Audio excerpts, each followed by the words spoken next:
Aktori dhe poeti Çon Lajçi ka reaguar ashpër ndaj etiketimit të kundërshtarëve politik si agent të Serbisë apo Rusisë, duke shprehur zhgënjimin e tij të thellë ndaj një mentaliteti që sipas tij nuk ka ndryshuar shumë nga koha e komunizmit. Në një postim të tij në Facebook, ai shtron pyetjen nëse është mëkat të ndihesh shqiptar dhe të mos mbash flamurin e asnjë partie.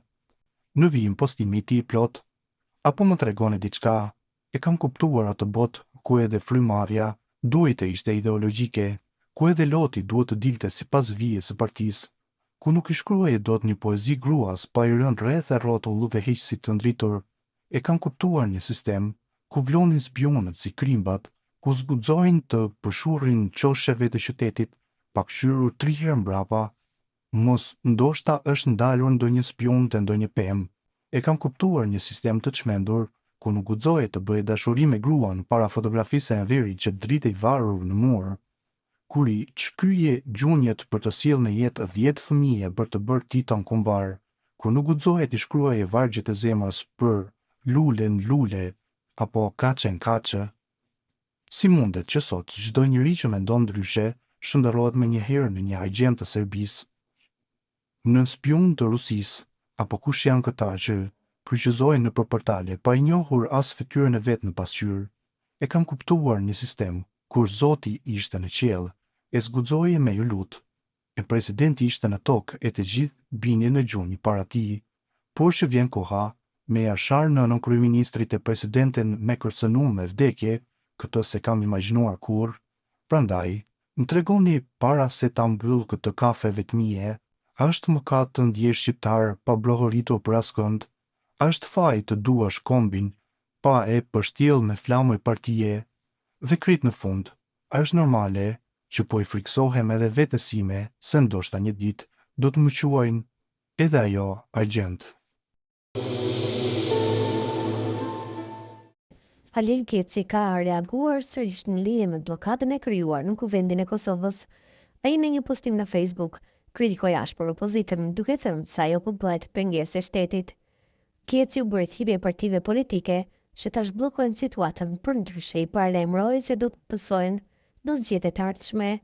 Ishin i duar nga bllokadat, populli tashmë e ka kuptuar qartë se kush po i shkakton dëmet shtetit dhe të ardhmës sonë të përbashkët. Kjo që po bëni do t'ju kushtoj shtrenjtë në zgjedhjen që do të vinë, shkruaj në Facebook. Përcjell bota sot, në vijim shkrimi i tij plot: kur opozita bëhet pengesë e shtetit, jo zëj popullit, por vegjël e bllokadës. Në hijen e bllokadës nuk ka dhe ka vetëm turp, një zëj fuqishëm nga zemra e popullit jo thërret. Prekni kokën, vëdijsoni dhe mos i gëzoni armiqtë tanë me përçarje. Kosova nuk ka nevojë për lojra politike, ajo ka nevojë për bashkim, mençuri dhe përgjegjësi kombëtare. Kë mund të fajsojmë dhe të akuzojmë si bllokues dhe sabotues të ndërtimit të institucioneve shtetërore? A duhet fajsojmë pozitën e cila i ka fituar zgjedhjet me mbi 42% të votave të qytetarëve shqiptar dhe që gëzon legjitimitet demokratik?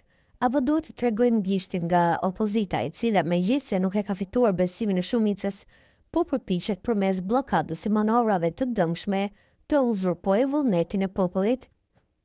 Sot, përballë një situate të ndjeshme politike, opozita e bashkuar me pakica jo shqiptare, përfshirë përfaqësues të komuniteteve që tradicionalisht kanë bashkëpunuar me agjendat e jashtme, po përpiqet të arrozojë një qeveri që e ka legjitimitetin qytetar dhe kushtetues, jo me ideja për programe më të mira, por me thirrje të paturpshme si dorëzohuni se po duam me trozu.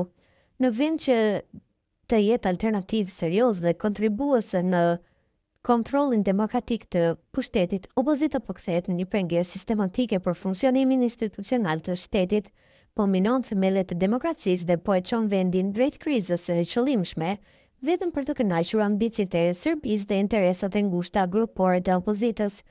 Umbilet, dëgjoni zërin e arsyes: Kosova nuk ka nevojë për pengesë institucionale, por për bashkëpunim kombëtar dhe një klasë politike të përgjegjshme që punon për interesin publik, jo për akmarrje politike. Të gjithë ata që me vedi e bllokojnë ndërtimin e institucioneve të dala nga vota e lirë e qytetarëve do të mbajnë përgjegjësi historike dhe morale për çdo krizë që dobëson shtetin e Kosovës. Kur interesat partijake vendosen mbi interesin kombëtar, atëherë nuk kemi më opozitë demokratike, por sabotim të shtetit. Kjo sjellje nuk i shërben popullit Kosovës e as ardhmes tonë euro-atlantike. Kosova është ndërtuar me gjakun e dëshmorëve dhe sakrificën e brezave, jo me bllokime, shantazhe apo pazare politike. U bën thirrje opozitës. Hiqni dorë nga blokadat, populli tashmë ka kuptuar qartë se kush po i shkakton dëmet shtetit dhe të ardhmes sonë të përbashkët. Kjo që po bëni do t'ju kushtoj shtrenjtë në zgjedhjet që po vinë. Le të mos e tradhtojmë amanetin e dëshmorëve, as të ardhmen e fëmijëve tanë, të mos trashëgojmë një shtet të thyer nga etja për pushtet, por një shtet të ndërtuar mbi dinjitet, bashkim dhe drejtësi. Ky është mesazhi për opozitën dhe opozitën. Mos i gëzoni armiqtë tanë me përçarje, sepse Kosova kërkon bashkim, mençuri dhe përgjegjësi, shkruan Geci.